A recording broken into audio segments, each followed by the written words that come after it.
that actually goes into the next question. What is a typical deal? We know it's all negotiable, but what is a typical deal with you guys?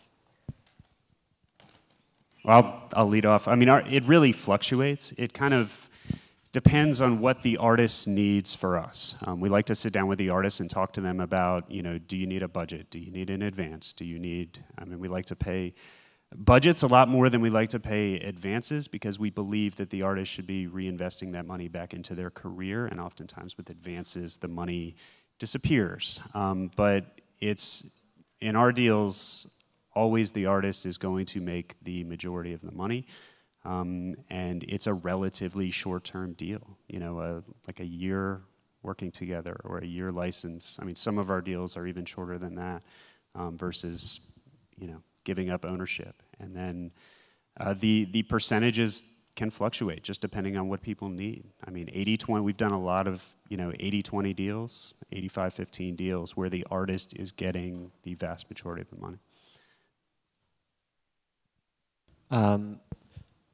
Rostrum's been around for 15 years, so over the course of time, a lot of things have changed, and a lot of, you know, the contract in 2003 is different than the contract in 2018, so I'll just talk about the 2018 situation, at least for us as an independent label, is we also like to do shorter term deals. It keeps us on our toes. You know we need to show and prove with each release and to prove ourselves with each release.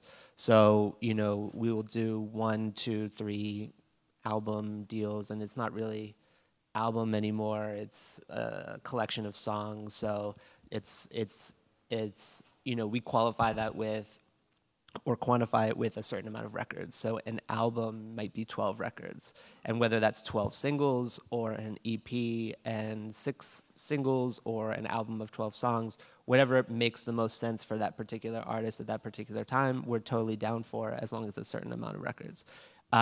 We pay for everything from A&R to marketing to just everything, and it's generally a 50-50 split.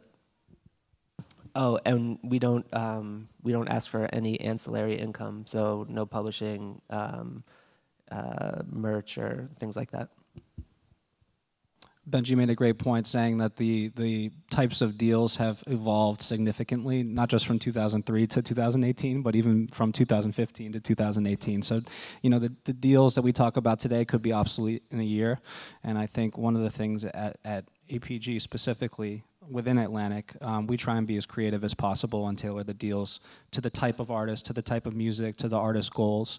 In general, our deals tend to be a little longer term because we're going to overinvest early, knowing that with the resources that we provide, that you're going to end up having a lot of success, and we want to make sure that we're there for the ride. So we tend to overspend, overinvest early, and then guide your career as you become, you know, from 1,000-seat venues to 2,000 to 25 to 5 to 10. Like once you get to that 10 to 15 level, 15,000 people a night shows, that's where we want to be there. Those are the Eds, the Brunos, the Whizzes. That's what we're after.